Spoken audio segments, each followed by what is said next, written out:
नमस्कार बच्चों, आप सबका स्वागत है मेरे channel wifi study with Nandini में। बच्चों, आप सबको मेरी तरफ से बहुत बहुत मुबारकबाद आने वाले नए साल की। मेरी कामना है कि आप सब खुश रहें, अच्छे नंबरों से पास हों और मेहनत करें और आपको आने वाले समय में ढेरों सफलताएं और खुशियां मिले। इन्हीं शुभकामनाओं के साथ मैं शुरू करूंगी अपना चैप्टर नंबर 2, जिसका नाम है लेखन कला और शहरी जीवन, जिसका एक वीडियो पहले ही अपलोड हो चुका है और सेकंड वीडियो में जो बचे हुए पार्ट्स हैं इस टॉपिक के, उसको हम पढ़ेंगे।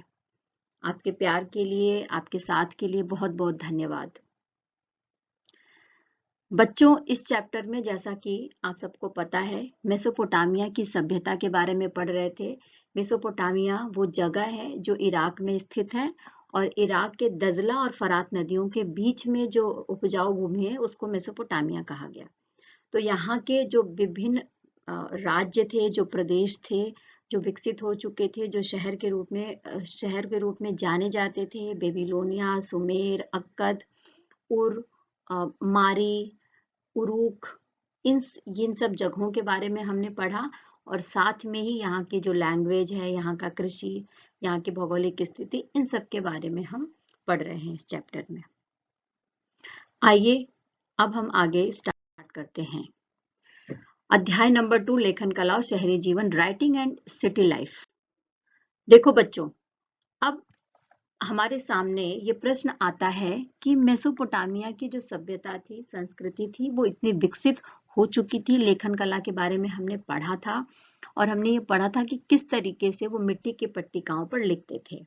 और पिछले स्लाइड में मैंने आपको दिखाया था कि किस तरीके से कुछ गणित से रिलेटेड कुछ क्वेश्चन, कुछ थ्योरम थी जो मिट्टी की पट्टिका पर लिखी गई थी।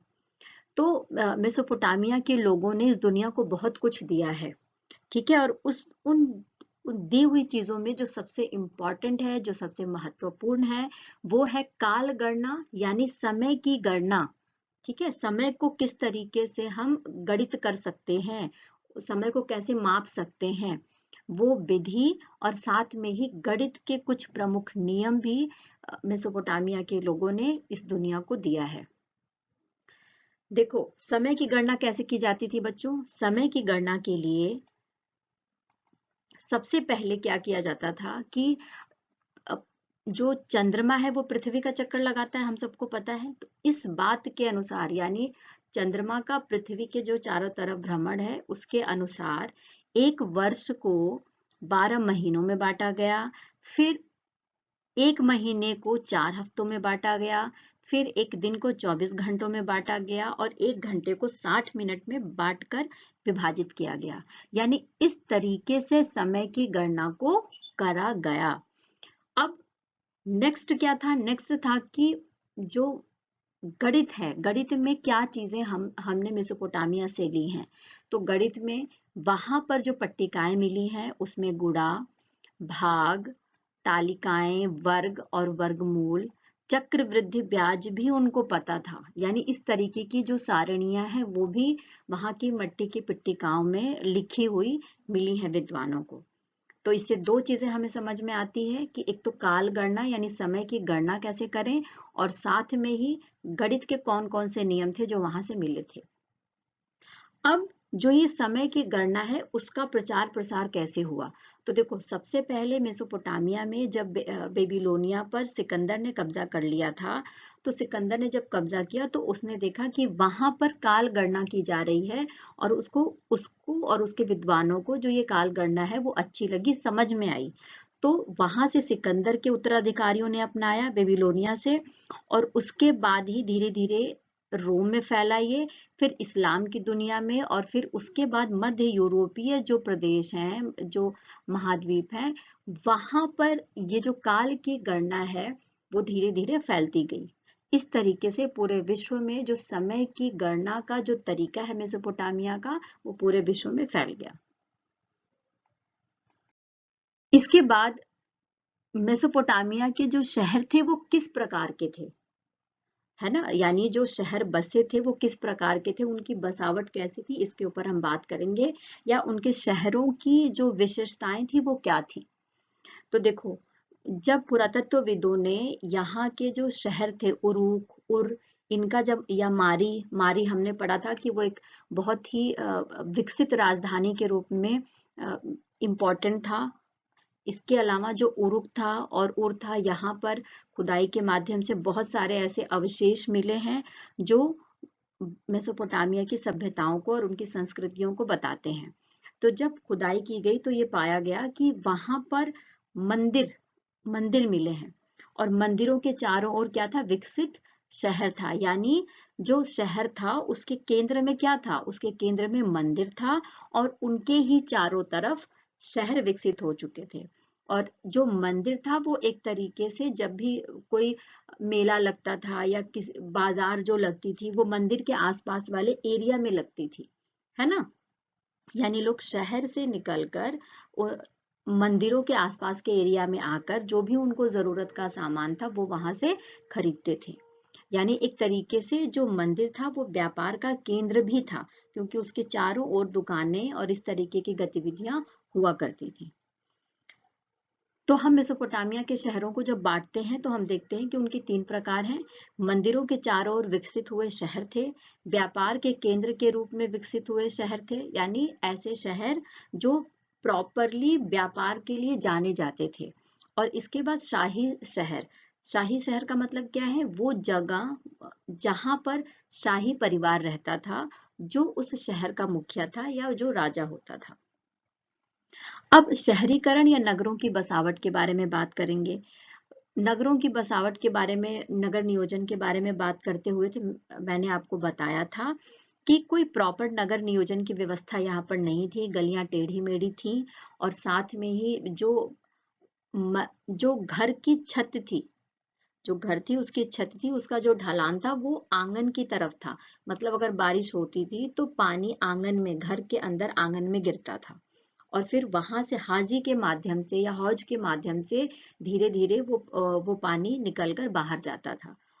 हौज क्या होता था बच्चों, हौज जो है घर के अंदर जो गंदा पानी होता था या मल जो होता था, उस पानी को निकालने का एक जरिया था, जिसको हम हौज बोलते थे उस जमाने में। इसके बाद यहाँ की अर्थव्यवस्था के बारे में हम पढ़ेंगे। तो अर्थव्यवस्था में देखो क्या था, पहले ही हमने पढ़ लिया है कि यहाँ पर खाद्य उत्पादन तो प्रचुर मात्रा में था, लेकिन यहाँ पर जो है किस चीज का अभाव था, खनिज संसाधनों का अभाव था। अब खनिज संसाधनों का अभाव है, खाद्य उत्पादन है, तो लोग व्यापार किस चीज का करेंगे, खनिज का व्यापार करेंगे, है ना। तो खनिज के व्यापार के लिए हमने ये भी पढ़ा था कि जो कांसे का व्यापार था वो बड़े पैमाने पर होने लगा था, क्योंकि कांसे का प्रयोग औजार बनाने में किया जाता था बड़े पैमाने पर।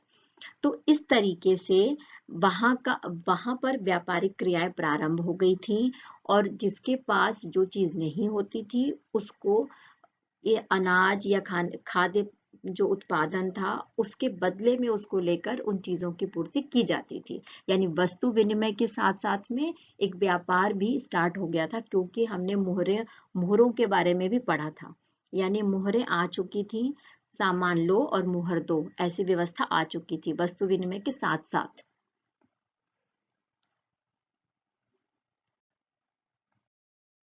अब इसके बाद शहरी जीवन की क्या विशेषताएं थी। देखो, शहर तभी होगा जब वहां पर कामों का बंटवारा होगा। यानी जब लोगों के बीच कामों का बंटवारा हो जाए, श्रम का विभाजन हो जाए, तभी वो शहर बन सकता है।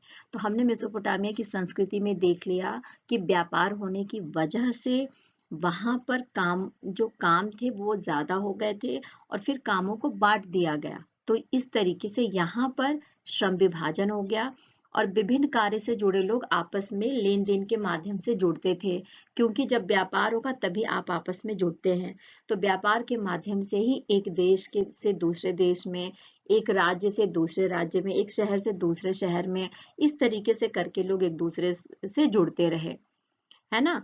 और शहरी विनिर्माताओं में ईंधन, धातु, विभिन्न प्रकार के पत्थर, लकड़ी, ऐसी जरूरी चीजें थी जो दूसरी जगहों पर जाती थी या फिर दूसरी जगहों से लाई जाती थी। अब देखो यहाँ पर मेसोपोटामिया का जो मंदिर का अवशेष मिला है, आपकी जो एनसीईआरटी की बुक में है उसमें बाकायदा स्ट्रक्चर बनाकर दिखाया गया है कि मंदिर की जो संरचना थी वो किस प्रकार से थी। तो मंदिर की जो बाहरी दीवारें थी वो कुछ खास अंतरालों के बाद भीतर और बाहर की ओर मुड़ी होती थी। यानी कि जो मंदिर की बसावट थी या जो मंदिर का जो स्ट्रक्चर था वो क्या था, उनकी जो दीवारें दीवारें थी वो कुछ खास अंतराल पर मुड़ी मुड़ी हुई होती थी भीतर जाने के लिए, है ना। और ये भी साक्ष्य मिला है कि जो मंदिर है वो किस चीज का है, कच्ची ईंटों का बना है ना। और इसमें समय के साथ साथ खुले आंगन के चारों ओर कई कमरे बने होते थे। मतलब मंदिर है और उसके साथ साथ में ही चारों तरफ एक आंगन दे दिया गया है और उसके चारों तरफ एक दीवार बना दी गई है, यानी खुला स्थान दे दिया गया है। अब देखो जो प्रारंभिक मंदिर जो वहां से अवशेष मिले हैं मेसोपोटामिया से, वो कैसे थे, वो साधारण घरों की तरह थे पहले, है ना। और वहां पर जो देवता थे वो बिल्कुल मध्य भाग में देवता का निवास स्थान था। और उनके चारों तरफ जो है चारों तरफ की दीवारों पर कुछ ऐसी चित्रकारियां और कुछ ऐसे चित्र भी मिले हैं जो वहां की संस्कृति को बताते हैं। अब देखिए नेक्स्ट हम आते हैं कि जो वहां के प्रमुख देवी देवता थे वो कौन थे। तो मेसोपोटामिया में जो देवी देवता के जो साक्ष्य मिले हैं, वहां पर उर, जिसको जिसको चंद्र देवता माना जाता था, इंदाना जिसको प्रेम और युद्ध की देवी माना जाता था, उनकी पूजा होती थी। और चंद्र देवता जिनको उर कहा जाता था उनकी पूजा होती थी। साथ में ही जो वहां का घास का मैदान था, बड़ा विस्तृत रूप से फैला हुआ जो घास का मैदान था, जिसको स्टेपी घास का मैदान कहते हैं, वहां पर जिस देवता की पूजा होती थी उसका नाम डैगन था, है ना। तो इस तरीके से हमें पता चलता है कि मेसोपोटामिया में मंदिर भी थे, वहां मंदिर के आसपास जो है व्यापार की क्रियाएं भी होती थीं। और वहां पर जो प्रमुख देवी देवता थे जिनकी पूजा होती थी उनके बारे में भी हमें जानकारियां मिली हैं वहां के जो मिट्टी के पट्टिकाएं हैं उसके माध्यम से। अब देखो देवता पूजा में किस तरीके से पूजा की जाती थी, क्या तरीका था, क्या प्रोसेस था जिसके माध्यम से पूजा की जाती थी। तो यहाँ पर लिखा है कि पूजा का केंद्र बिंदु देवता होता था। नेचुरल सी बात है कि देवता होगा, क्योंकि जो देवता को स्थापित किया जाता था मंदिरों में। और लोग देवी देवता को क्या चढ़ाते थे, अन्न, दही और मछली चढ़ाते थे, यानी लेकर आते थे उनके लिए। और साथ में ही जो आराध्य देवता था उनका सैद्धांतिक रूप से खेतों, मत्स्य क्षेत्रों और स्थानीय लोगों के पशुधन का स्वामी माना जाता था। यानी जो भी संपत्ति लोगों के पास थी, जो भी संपत्ति लोग रख रहे थे अपने जीविका के लिए, अपने भविष्य को सुधारने के लिए, अपने काम के लिए, उसके लिए वो किसी न किसी आराध्य की पूजा करते थे और किसी न किसी आराध्य को वो मानते थे, है ना। इसके बाद समय आने पर उपज को उत्पादित वस्तुओं में बदलने की प्रक्रिया, जैसे तेल निकालना, अनाज पीसना, काटना और ऊनी कपड़ों का बुनना, ये जो कार्य है वो मंदिरों के पास ही किया जाता था। अब देखो खेती हुई, उससे अनाज आ गया, ठीक है, अनाज की उत्पत्ति हो गई। अब अनाज की उत्पत्ति के बाद में उस अनाज को मोल्ड भी किया जाने लगा अलग अलग चीजों में। यानी उससे, उस कच्चे पदार्थ से कुछ ऐसी चीजों का निर्माण किया जाने लगा जो उसका रूप बदलकर इस्तेमाल किया जाता था। जैसे कि अनाज पीसना, यानी अनाज निकाला गया फिर उसको पीसना भी स्टार्ट हो चुका था। तेल, तिलहन, तिलहन से अब तेल निकालने की जो प्रक्रिया थी, क्योंकि वहां से तेल के पीपे भी मिले हैं, तो पुरातत्वविदों ने अंदाजा लगाया कि तेल के पीपे मिलने का मतलब है कि तेल निकालने की प्रक्रिया जो थी वो स्टार्ट हो चुकी थी। जो ऊन के कपड़े थे वो बनाना और ऊन को काटना, ये सारी जो प्रक्रियाएं थी वो स्टार्ट हो चुकी थी। और अधिकतर ये प्रक्रियाएं मंदिर के आसपास वाले एरिया में होती थी। अब नेक्स्ट टॉपिक है कि मेसोपोटामिया के शहरों में माल की आवाजाही। माल की आवाजाही का मतलब क्या है, परिवहन का क्या साधन था, यानी परिवहन किस तरीके से किया जाता था, सामान एक जगह से दूसरी जगह पर किस तरीके से जाता था। तो हमने पहले भी पढ़ा था कि जो आवाजाही का जो प्रमुख साधन था, जो तरीका था, वो क्या था बच्चों? वो था जल परिवहन। ठीक है, क्या था? जल परिवहन। अब इसके साथ साथ में ही कौन सी वस्तुओं का व्यापार होता था, ये भी इंपॉर्टेंट है। तो यहाँ पर हम देखेंगे कि कौन सी वस्तुएं हैं जिनका व्यापार होता था, यानी कौन सी वस्तुएं खरीदी जाती थी और कौन सी वस्तुओं को बेचा जाता था। तो देखो, मेसोपोटामिया के खाद्य संसाधन कितने भी समृद्ध रहे हों, ये खनिज संसाधनों का अभाव था, हमने ये बात पहले भी पढ़ ली है। दक्षिण के अधिकांश भागों में औजार, मोहरें, आभूषण और पत्थर की कमी थी, क्योंकि हमने पहले भी पढ़ा कि खनिज संसाधन कम थे। तो यहाँ से खनिज संसाधनों का क्या था? दूसरे देशों से खनिज संसाधन मंगाए जाते थे, है ना। और दक्षिण का मतलब क्या है? जो बेबीलोनिया वाला हिस्सा है, बेबीलोनिया वाला हिस्सा है, उसमें इन चीज़ों की काफ़ी कमी थी। और इराकी खजूर, यहाँ पर जो चीज़ें होती थी, जैसे खजूर होता था या पोपलार के यहाँ पर पेड़ होते थे, लेकिन उनके जो पोपलार के पेड़ की जो लकड़ियाँ थी, वो वो उतनी अच्छी नहीं थी कि उनसे गाड़ियों के पहिए बनाए जाएं या नावें बनाई जाएं या गाड़ियां बनाई जाएं। ठीक है, तो लोग क्या करते थे, इसके लिए बाहर से भी कुछ लकड़ियां इनको मंगवानी पड़ती थी, है ना, जिससे वो क्या बना सके, जिससे वो औजार, पात्र और गहने बना सके। इसके बाद मेसोपोटामिया के लोग संभवतः लकड़ी, तांबा, रागा, चांदी, सोना, सीपी और विभिन्न प्रकार के पत्थरों को तुर्की और ईरान और खाड़ी पार के देशों से मंगाते थे।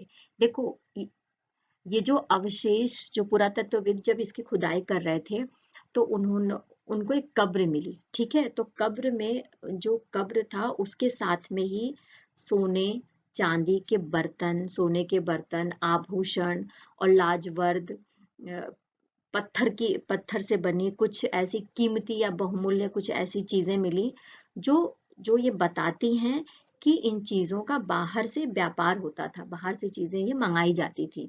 और वो अधिकतर वहां के शासक शासिकाओं के जो कब्र थे वो रही होंगी, क्योंकि जब उनकी खुदाई की गई तो पता चला कि सब कब्रों में ऐसी ऐसी जो चीजें थी वो नहीं थी, वो खास तौर से उन्हीं कब्रों से मिली हैं, है ना। तो वो पता चलता है कि वो शाही किसी शासक शासिका या किसी बहुत ही अमीर व्यक्ति की थी। तो हमें इससे दो चीजें बच्चों पता चलती हैं। पहली चीज कि व्यापार होता था, बाहर से आता था, क्योंकि ये चीजें, ये जो रत्न थे बहुमूल्य थे, ये सबके पास नहीं थे। तो हमें ये भी पता चलता है कि जो जो कीमती वस्तुएं थी वो समाज के कुछ ही लोगों के पास थी, है ना।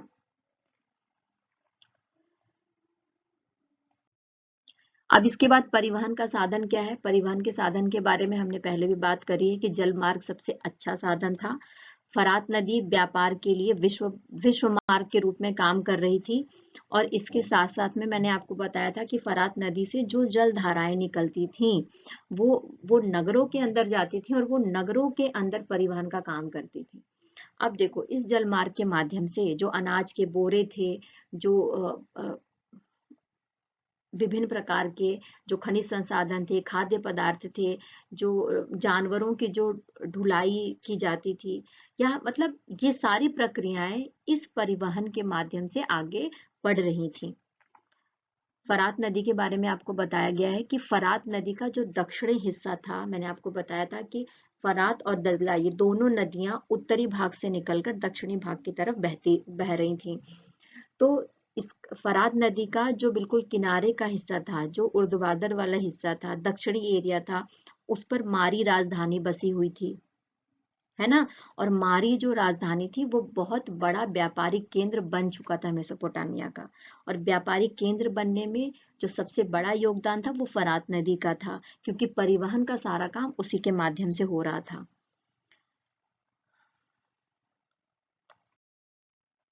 अब मेसोपोटामिया के जो शासक थे वो कैसे थे, यानी मेसोपोटामिया में कुछ शासकों के उल्लेख हैं। सबसे पहले तो मैं आपको बता दूं कि उरुक का जब जो शहर था उरुक, जब उसका पुरातात्विक साक्ष्य मिला या जब उसकी खुदाई की गई, तो वहां से एनमरकर एनमरकर वहां का बहुत ही प्रसिद्ध शासक था। उसका जो है हमें साक्ष्य मिलता है एनमरकर का। और एनमरकर की जब मृत्यु हो गई या एनमरकर के कुछ समय बाद वहां का जो शासक बना वो था गिलगेमिश। यानी ये जो दो प्रमुख शासक हैं जो वहां के उरूक के हैं। अब गिलगेमिश का एक महाकाव्य भी मिला है, ठीक है। इस महाकाव्य में 12 पट्टिकाएं हैं। इस महाकाव्य में कितनी पट्टिकाएं हैं बच्चों? 12 पट्टिकाएं हैं। तो जब इन पट्टिकाओं का अध्ययन किया गया तो बताया गया कि जो गिलगेमिश था वो बहुत सारे युद्ध करके और उसके एक बहुत ही खास मित्र की मृत्यु हो गई थी, तो वो बहुत ज्यादा दुखी था। तो इसके लिए वो क्या किया, वो जो है पूरे विश्व के भ्रमण पे निकल गया, बहुत जगह गया, लेकिन हर उसको कहीं पर उसका मन शांत नहीं हुआ, उसे कहीं खुशी नहीं मिली। तो वो वापस अपने देश उरुक आता है, और उरुक आकर जब वो ऐसे ही वो चहलकदमी कर रहा है अपने गलियारे में, अपने जो नगर है उसके गलियारे में चहलकदमी करता है, तो वो जो अपने राजमहल है उसकी दीवारों को देखता है, और उसकी जो दीवारें थी वो पक्की ईंटों की बनी थी। तो उन दीवारों को देखकर उसको गर्व सा महसूस होता है कि ऐसा तो कहीं पर नहीं था जहां जहां मैं गया, ये तो सिर्फ हमारे पास है। यानी जो ये ईंट की दीवारें, पक्की ईंट की इतनी बड़ी बड़ी दीवारें खड़ी करी हैं, ये सिर्फ हमने खड़ी करी हैं। तो इससे क्या होगा, जो हमारे आने वाली जो जितनी भी जनरेशन है वो एक अच्छा जीवन यापन करेगी, उनको एक अच्छा जीवन हम देकर जा रहे हैं। तो इस चीज से वो बहुत भाव विभोर हो गया और वो बहुत खुश हो गया, और तब उसने एक महाकाव्य की रचना करी जिसमें 12 पट्टिकाएं हैं। ये प्रॉपर एक स्टोरी, छोटी सी स्टोरी आपके एनसीईआरटी के बुक में दी हुई है। तो देखो, इस महाकाव्य से एक तो हमें ये समझ में आ गया कि लिखने की कला का विकास, साथ में ही पक्की ईंटों का विकास, और साथ में ही उसके शासक कौन थे, इन सब चीजों के बारे में हमें जानकारी मिल जाती है। इसके बाद नेक्स्ट जो शासक हैं वो बेबीलोनिया के शासक हैं, ठीक है, जिनका नाम है शूरवीर नेबोपोलाससर, ठीक है। अब ये कौन थे? इन्होंने 625 ईस्वी पूर्व में बेबीलोनिया को असीरियाई आधिपत्य से मुक्त कराया। पिछले वीडियो में मैंने आपको बताया था कि असीरिया भी, जो असीरियाई थे, उन्होंने बाहर से आकर बेबीलोनिया पर आधिपत्य करा था। तो बेबीलोनिया को आजाद करने वाला जो शूरवीर था वो कौन है बच्चों? नेबोपोलाससर, ठीक है। और 331 ईस्वी पूर्व में सिकंदर से पराजित होने पर बेबीलोनिया दुनिया का एक प्रमुख नगर बना रहा। यानी सिकंदर ने भी बेबीलोनिया पर क्या किया था? अधिकार करा था। यानी असीरियाइयों को किसने हराया था? शूरवीर नेबोपोलासर को किसने हराया? सिकंदर ने हराया था, ठीक है। या उसके वंशजों को किसने हराया था? सिकंदर ने हराया था। अब देखिए, क्वेश्चन आ सकता है कि स्वतंत्र बेबीलोन का अंतिम शासक कौन था? तो नेबोनिडस। ये नाम याद रखिए आप कि स्वतंत्र बेबीलोन का जो अंतिम शासक कौन है? नेबोलिडस। अच्छा देखो, यहाँ से दो चीजें जो बहुत इंपॉर्टेंट थी, जो उसके साक्ष्य मिले हैं। एक तो मैंने आपको बताया था पिछले वीडियो में कि मारी जो नगर है, मारी एक राजधानी थी, और राजधानी के रूप में विकसित हो चुकी थी, और वहां से एक राजमहल का अवशेष मिला था जिसको बोलते हैं जिरमिलियम का राजमहल, है ना। तो आपकी बुक में बहुत ही अच्छे तरीके से उस जिरमिलियम के राजमहल का पूरा पूरा स्ट्रक्चर दिया गया है कि कहाँ पर राजा बैठता था, किस किस कक्ष में या किस कमरे नंबर में वो अपने जो लोग थे उससे मिलता था। पुस्तकालय उसके चारों तरफ किस तरीके से थे, सैनिक किधर रहते थे, व्यापार किस तरीके से होता था, जो दीवारें थी वो कैसी थी, और उसकी जो दिशा थी, यानी एक ही दिशा में वो राजमहल की का जो गेट था वो एक ही दिशा में खुलता था, वो थी उत्तर दिशा। तो बहुत ही अच्छे तरीके से उस राजमहल का वर्णन किया गया है। और साथ में ही वहां से एक पुस्तकालय का, यानी एक लाइब्रेरी का भी अवशेष मिला है पुरातत्वविदों का, जिसके बारे में लिखा गया है कि असीरियाई शासक असुरबनीपाल इसने बेबीलोनिया से कई मिट्टी की पट्टिकाएं मंगवा ली, उत्तर में स्थित उसकी राजधानी नीनवे में। यानी जो जो असुरबनीपाल था वो एक असीरियाई शासक था, पहली चीज। दूसरी चीज, उसकी जो राजधानी है वो क्या है? नीनवे है। और उसने वो जो इसकी राजधानी है वो कहाँ है? उत्तर में है, उत्तर दिशा में। मैंने आपको दिशा बताना समझाया था ना, उत्तर दिशा का मतलब नॉर्थ में है, ठीक है, और बेबीलोनिया किधर था, दक्षिणी भाग में था। तो आपको मैं बता दूं कि जो मेसोपोटामिया का जो दक्षिणी हिस्सा था, यानी जो बेबीलोनिया वाला हिस्सा था, उसमें अधिकतर लोगों को मिट्टी की पट्टिकाओं पर लिखना, पढ़ना सिखाया जाता था। और इसीलिए जो दक्षिणी भाग था वो काफी समृद्ध था पढ़ाई लिखाई को लेकर, और ये महाकाव्य को लेकर, इन सब चीजों को लेकर वो काफी प्रसिद्ध था। वहां पर जो प्राचीन घटनाएं हुई हुई थी उनको मिट्टी की पट्टिकाओं पर लिखकर रखा गया था, और बच्चों को इन इन संस्कृति को पढ़ना लिखना और उसको आगे बढ़ाना सिखाया जाता था। इसीलिए असुरबनीपाल ने अपने लोगों को दक्षिणी भाग में यानी बेबीलोनिया के पास भेजा, और बोला उनको उनको बोला कि वहां से जो इम्पोर्टेंट साहित्य मिले, जो इम्पोर्टेंट स्टोरीज मिले, जो ज्ञान मिले, उसको लेकर आओ और इसको हमारी लाइब्रेरी में रखो, यानी जो लाइब्रेरी मिली है उसमें रखो। तो जब लोग जब गए वहां पर, तो वहां से उन्होंने बहुत सारी जो इम्पोर्टेंट जो स्टोरीज थी, बहुत सारा जो साहित्य था, बहुत सारा जो गणित के विषय में जो ज्ञान था, स्तुतियां थी लोगों से, कई स्तुतियों का मतलब क्या होता है बच्चों, कि जैसे कही गई बातें, यानी हमने किसी और से कही, फिर उस हमने आपस में कही, फिर वो हमने अपने से छोटों को बताया, फिर उन छोटों ने, फिर जब वो बड़े हुए तो उन्होंने अपने से छोटों को, यानी धीरे धीरे एक वंश से दूसरी वंश की तरफ बढ़ती गई। तो इस तरीके से जब असुरबनीपाल के लोग गए तो उन्होंने वहां से महाकाव्य, इतिहास, शकुन साहित्य, ज्योतिष विद्या, स्तुतियों, कविताओं आदि की पट्टिकाएं लिखी, लेकर आए और उस लाइब्रेरी में रखी। तो उस लाइब्रेरी के माध्यम से हम ये समझ पाए कि जो मेसोपोटामिया की संस्कृति थी वो कितनी विकसित हो चुकी थी। अब राजा असुरबनीपाल ने पुस्तकालय में 1000 मूल ग्रंथ एवं लगभग 30,000 पट्टिकाएं थी। देखो, साफ साफ हमें समझ में आ गया, यानी यहाँ से पुरातत्वविदों को जो साक्ष्य मिले हैं इस पुस्तकालय से, तो 1000 तो मूल ग्रंथ हैं और उससे जुड़ी हुई 30,000 पट्टिकाएं थी, है ना। तो इन सभी बातों से हमें एक समृद्ध मेसोपोटामिया की संस्कृति के बारे में, लेखन कला के बारे में, वहां के व्यापार, वहां के शहरों, वहां के नगरीय जीवन, इन सभी के बारे में बहुत अच्छे से पता चल रहा है।